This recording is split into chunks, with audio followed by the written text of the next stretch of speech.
Hi guys, this is Jeremy here. I figured I'd do a video, just some personal thoughts on a review of my 2018 manual transmission Africa Twin. I'm in the garage right now because it's super windy outside and wind noise sucks.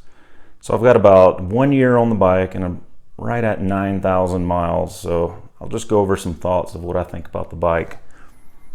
And then what you're going to notice about this review is that it's not going to be about specs or awesome video. Matter of fact, I'm just going to sit here on my little scooter chair and talk about the bike. But what it will be is personal thoughts by scenario, such as on-road, off-road, and just some things that I found that I like or don't like about the bike. Why am I doing this even though it's 2020? Well, when I'm researching a purchase, I always like to do lots of review research. And hopefully this will help someone when they're thinking about the bike.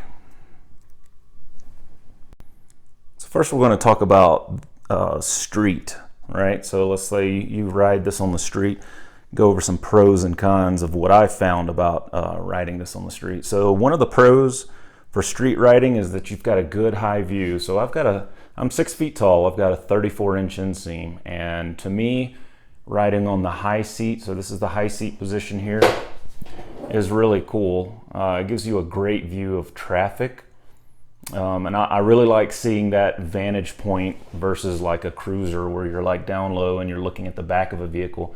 When I'm sitting up on this seat, I can almost see the tops of a lot of cars. Now, of course, the downside to that is if you're shorter or you have a short inseam, then the Africa Twin may be a bit more challenging, but there are still short people that ride it, and they're lowering options with suspension. I'm just running stock suspension right now, so there's nothing really that I can say about that, but I know there are options out there. Another pro for street riding is low engine heat. So the radiator fans are right here, so your legs are resting about right here. And honestly, I don't really feel a lot of heat coming off the engine. I mean, they'll fire up and start spinning like any good radiator fan does when it gets too hot, but I don't notice, you can see it hits this deflector right here and deflects out for the most part. It's not blowing like straight back on your legs. So that's really cool, and I appreciate that. Makes it nice to ride. Side heat, lateral heat. I'm not going to go to the other side of the bike because I'm lazy, but I really don't feel any lateral heat from like the engine radiating from the engine anywhere. Another one, now this is depending on what kind of rider you are. So when I got this bike, I had only been riding for a few months, but if you'll notice, as my camera tries to focus, blinker, horn, which is reversed from a lot of other bikes. Usually they have blinker, horn. I personally like this configuration because as I'm riding, I use the blinker a hell of a lot more than my horn. And I just, flip it over, whatever, it's easy. Have I flipped my blinker in anger at someone who cut me off? Of course, because as soon as I reach for it, of course, I don't hit the horn because my thumb is so used to this. So I'm hitting the blinker instead, but the flip side of that is I'm not honking at people unintentionally all the time. That's just a personal thing. I like this setup. Other people, it drives them crazy. They're always honking the horn when they mean to blink, and of course, after some training, you get better at it. But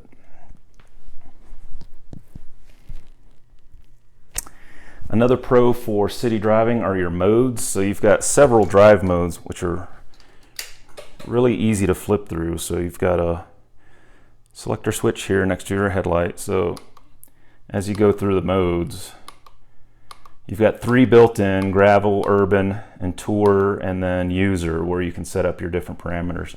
So power is an inverse relationship. So power 1 means total power, engine braking, and then traction control.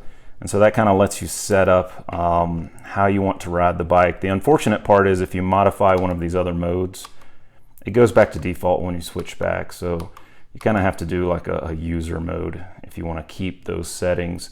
One thing while we're on the traction control, I consider that a con of the bike.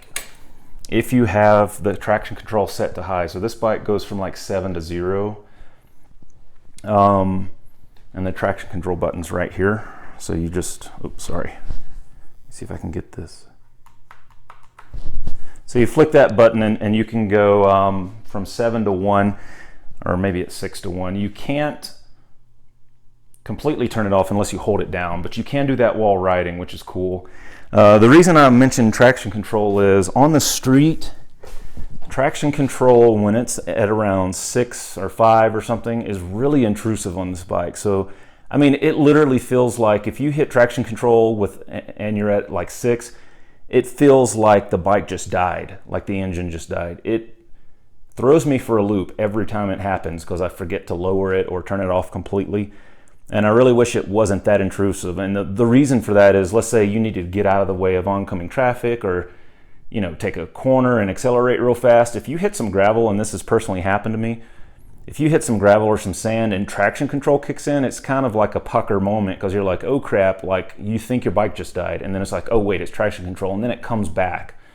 I really wish it wasn't that intrusive. I wish it was sensitive, but it didn't bog the engine down so much. It doesn't do that in the low traction control settings. So like if you've got your traction control set at like 2 or 3, like I can spin out on gravel roads with 2 or 3 just fine, and then it kind of kicks in. It doesn't completely kill the engine, and it's only on the higher setting, like 6. The bad part is, remember when I showed you those modes, they default to 6. So let's say you're in town and you want to be cruising in like the urban, which is like a moderate throttle response. So it's not an immediate throttle response, but it's not super slow like gravel is. Gravel is super slow throttle response. So this is a nice in-between. Well, it defaults to 6. And so if you accidentally change your mode and then come back or whatever, or you just aren't paying attention, that traction control is gonna bite you in the butt potentially, right? And so that's why you really want to be careful. And I wish it wasn't so intrusive. I don't know if Honda changed it, but you either, oh, it is 7, yeah. See, and if I long press the button, it'll go to 0, right? And you get a little indicator. Long press the button again to turn it back on. It doesn't, so you do have a user mode where you can like set that up, and I'm pretty sure you can modify the built-in modes, but once you flip back to the built-in mode or turn off your bike, that custom setting reverts back to the built-in setting for traction control. Anyway, I know I'm harping on it, but like I said, I would talk about some pros and cons. The intrusive traction control is kind of a con of this bike. Of course, it'll also bite you off-road. Naturally, I cut it off-road, but if you're using it off-road, try to use it at like 1 or 2. I get much better responsiveness in 1 or 2 without completely spinning out like I would if I turned it off. The modes, speaking of the modes, so I like the modes. I just showed you Tour is like, almost instant throttle response. 2 is urban. That's like your intermediate throttle response. And 3, which is gravel or maybe rain mode, is like a really slow throttle response. They don't actually cut the power to the engine. They just extend the time it takes to accelerate to whatever your throttle position is. So 3 is really smooth. I guess 3, which is your slowest throttle response, because remember that power is inverse. So 3 is like your lowest quote unquote power, even though you still get full power. But it takes a lot longer to accelerate. It's actually good for newer people that have maybe moved up from a smaller bike to a larger bike. It's super smooth, right? So you're not gonna just bolt like a bat out of hell if you're in power mode 3, right? You're gonna have time to react. And this is a pretty big bike and it's pretty powerful. So, as you learn your way around this bike, that's actually a good thing to have. It's got fairly good torque, so you can lug the engine. So if you'll notice on this bike, sorry for the noise. So the red line is right at 7,500. You can lug it down to like 2,500. It idles at I think 1,500. 2,500, it doesn't like it, but I don't think you'll really stall. 3,000, it'll take off. You don't have to rev it like a crotch rocket at like a stop sign or something. So that being said, it's not a cruiser, right? So you can't just pop the clutch and immediately get a response. You probably should give it a little bit of gas, but you don't need to rev it super high. It's not really, my bike isn't really that vibey, so like the vibrations aren't really there. I don't need any special padding or anything. Sometimes I do get the buzz in the throttle hand, but that's just, I think that's just more me, because other times I don't get it at all, right? Like I don't get the numbness, and then some mornings for some reason it's just a bad morning or something. I don't know, maybe I'm just not ready to ride, but other times it's fine. I've done I think the longest I've been on this is for about 3 hours at a time with just minimal brakes, and it was no big deal. Same thing with the pegs. You know, I've worn tennis shoes, I've worn boots, and I really don't have much of a problem with any kind of vibes through the pegs. The seat, of course, this is highly personal, but I came from a Suzuki Cruiser with, you know, a little 800 Cruiser with an Airhawk seat on it. And then I went to standard this, and I thought I was going to keep my Airhawk, and honestly, I personally don't need the Airhawk. I think the stock seat is just fine on this thing. I like it. It's pretty cool. Obviously, for, you know, you're ready to take a break after a couple of hours, but that's with any bike. You know, you just need to get up and stretch. I think it's fine. I like it. Other people, of course, hate it, and, you know, if they do a lot of touring, I can see, okay, maybe get something a little more comfortable, but I like it. And it's multi-position.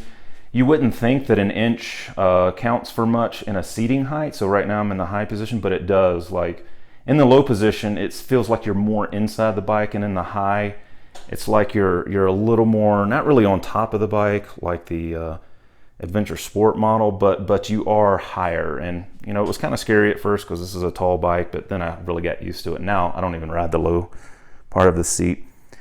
Some of the cons. So again, the height for short people may be a con. These buttons being quote unquote reversed may be a con, especially if you've been riding for a long time and you keep hitting the horn thinking it's the blinker.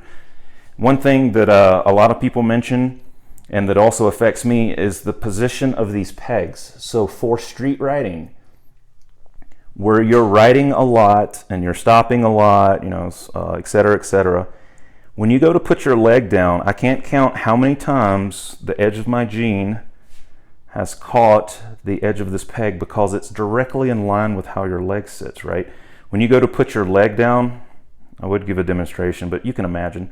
So imagine my butt is there. When I go to put my leg down, the edge of my jean a lot of times will catch right on this peg, because it's right in line with where you would stand. And so it just takes a little bit of practice to get used to the fact that when you start to put your leg down, you have to go forward or back of the peg a little bit. I always go, I think, a little forward when I put my feet down. Maybe, yeah, a little forward. But it's directly in line, which kind of sucks for the street, because you know, if it can be dangerous if you think you're going to lean to one foot, right, when you go to a stop, and then you go to put your foot down and your riding jeans or, you know, whatever catches on that freaking peg, like the edge of your jean. Now, that being said, it's actually a pro for off-road, I think, because I love the standing position of the bike. I'm not an off-road pro by any stretch of the imagination, but I like how you stand or where you stand off-road on this thing. For just street riding, again, is the fact that the Africa Twin uses tubes, at least the 2018, you know, before the 2020 models. For the street, there's really no benefit in tubes. I guess you could argue, well, if you're going down the street and it's covered in snow or something and you really wanted to air down, yeah, okay. But for the most part, the tubes really don't help. They just allow the tire to get a little bit hotter than normal because you've got weight and friction. They add ride weight to the bike. They really don't do anything for street riding.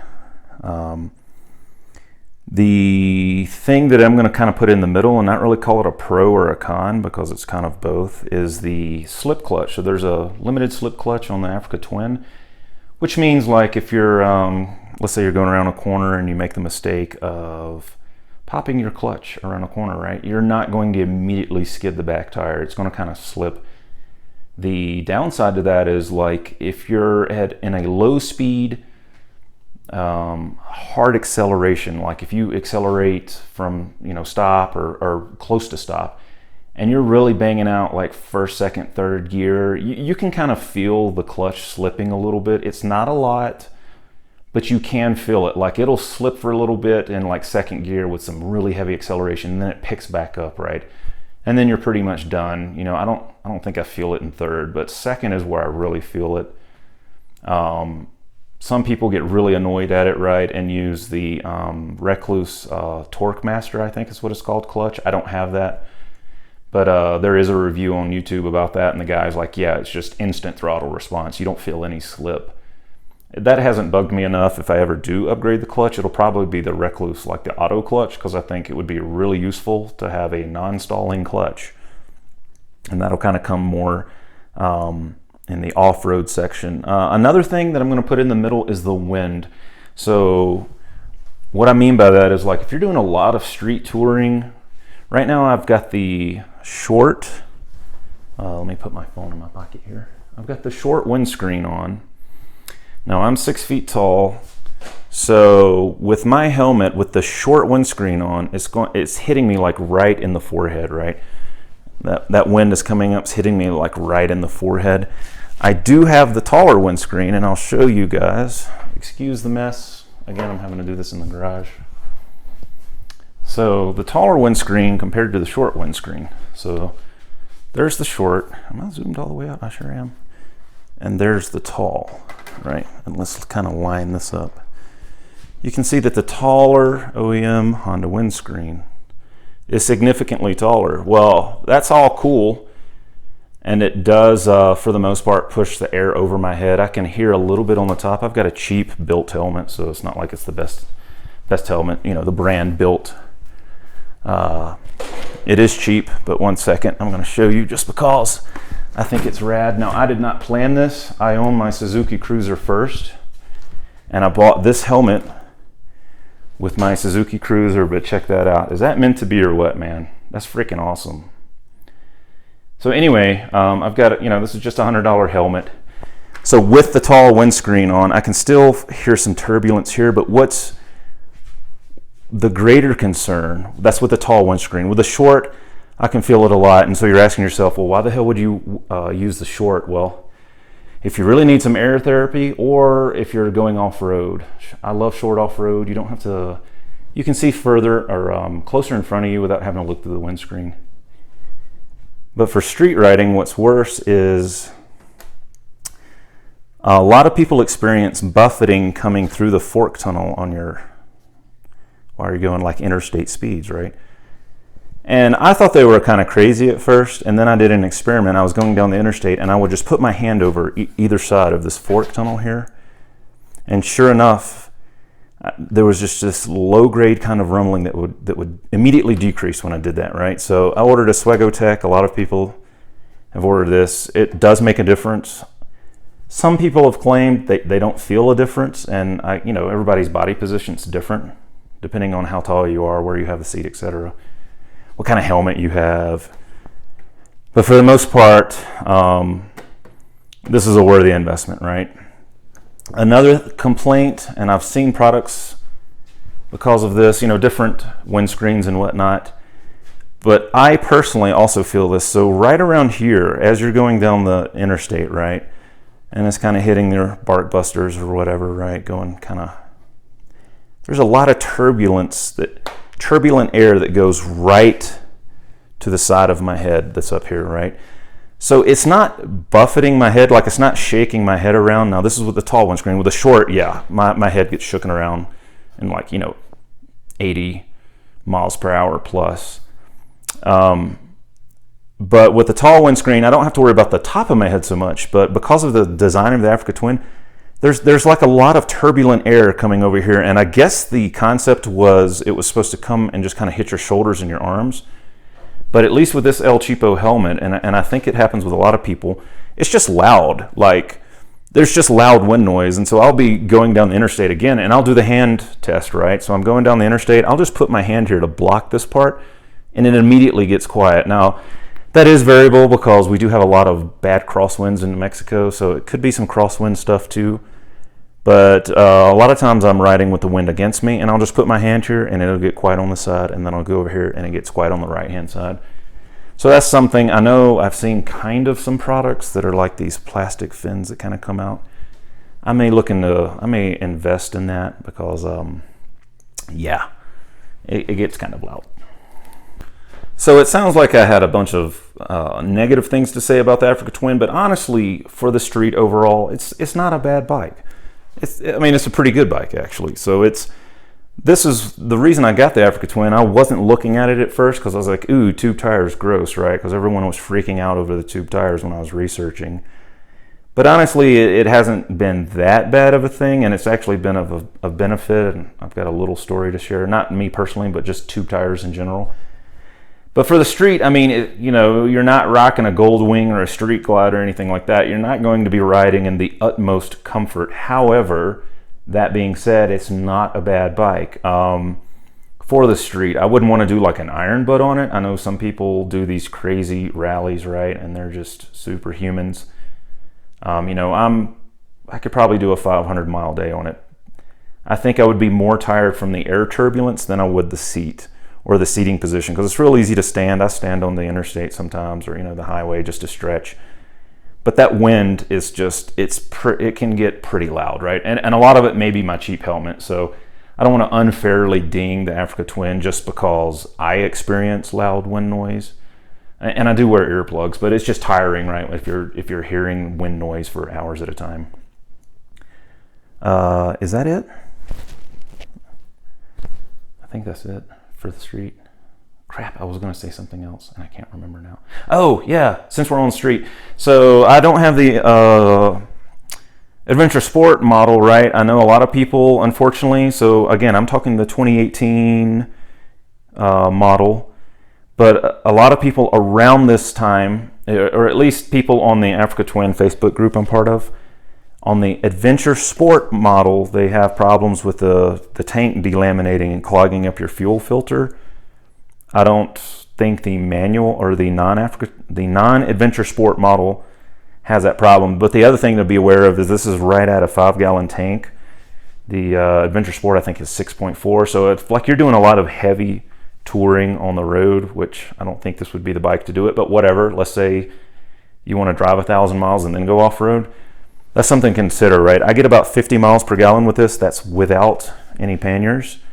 So my only luggage is this backpack that I've just permanently basically tied to the back seat with its own straps. So I get about 50 miles per gallon. I weigh about 210 pounds. And I ride it. Oh, as he drops it. I ride at, 80 plus miles per hour. And I get 50 miles a gallon. So, if you really push it, you could get almost 250 miles from this tank. Just something to be aware of. Now let's talk about the dirt. I think this is one of the better balanced 50-50 bikes on the road. Great for road biking, great for dirt. It's not amazing at either, but it's really good at both. And again, these are just my thoughts. Power, it's got plenty of power. For dirt, it's right at 95 horsepower, I think, somewhere around there. Plenty for dirt, right? And I failed to mention for the street portion,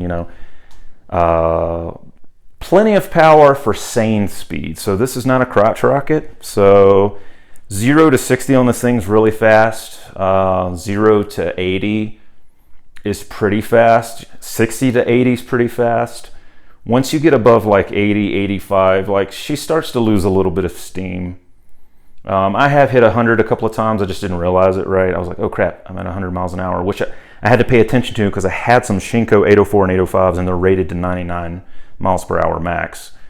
And so there have been times I've hit it, like it doesn't whine really loud at 100 miles an hour or so. Not that I would ever do that on a road with speed limits.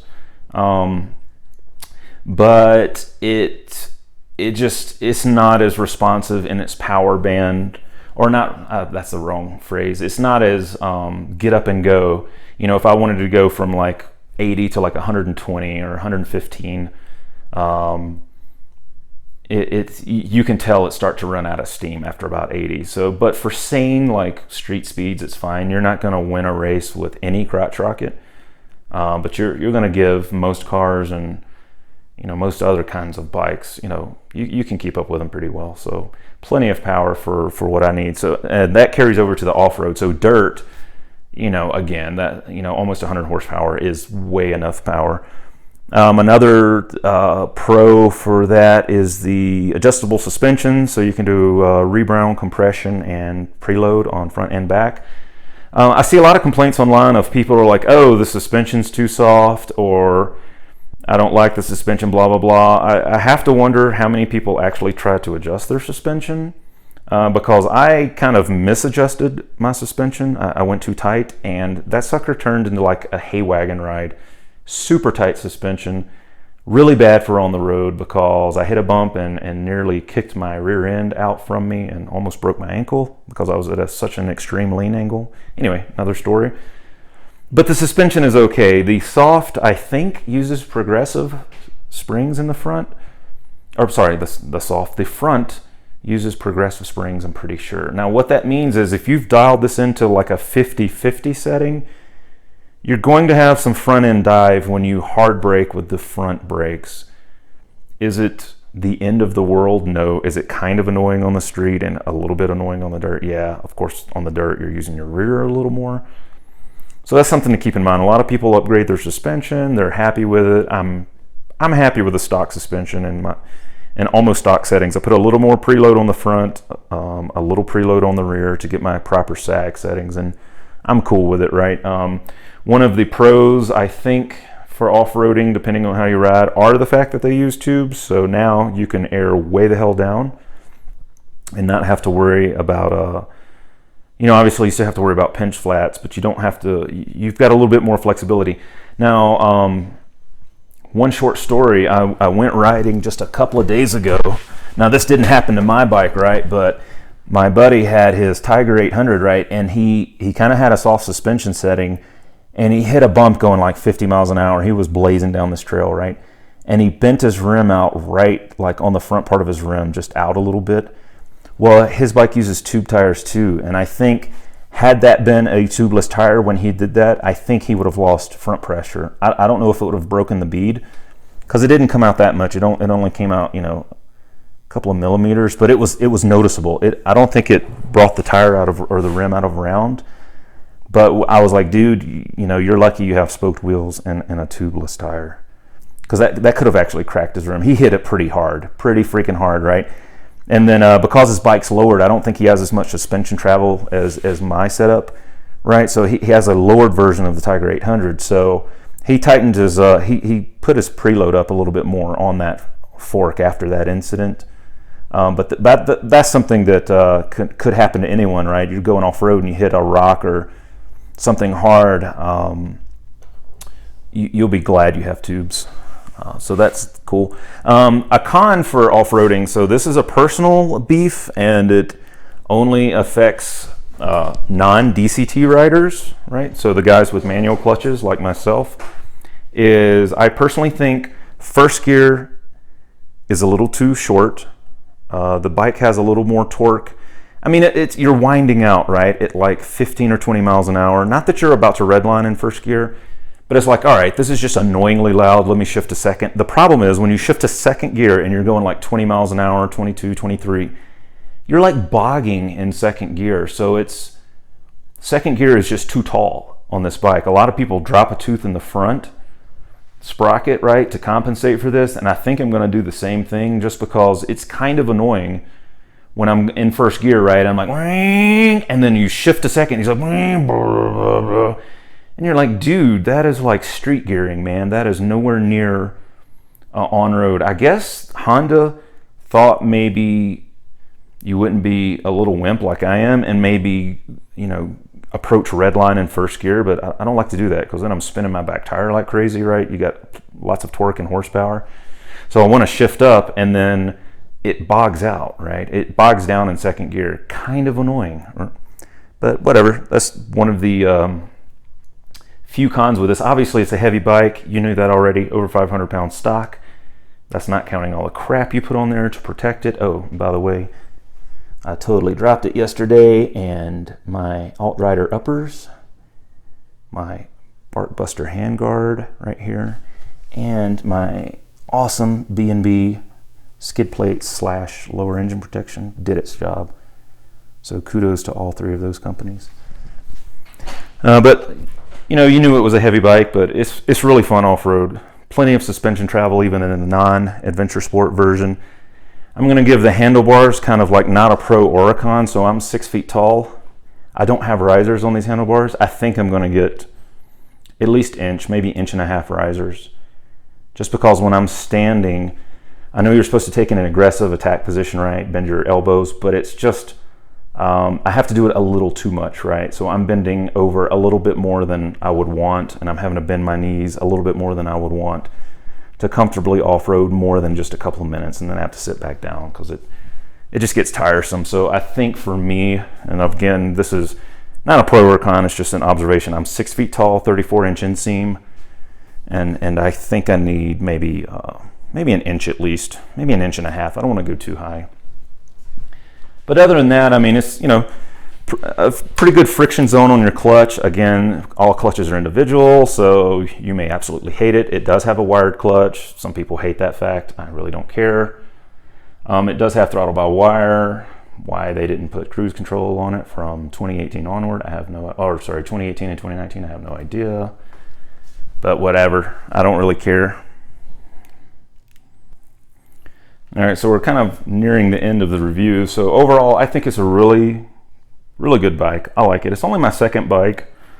I've only been riding for a year. Again, I had a little Suzuki Cruiser for about 3 months, and then I was like, yeah, I want a faster bike and be a more capable like off-road bike, like these little cruisers. I'm just not a cruiser guy. I thought I was, and then I was like, nope. I like it. I think it's a really cool bike. I do have kind of a wish list. This thing redlines at 7.5 RPM, 7,500 RPM. I wish it was like 8,500.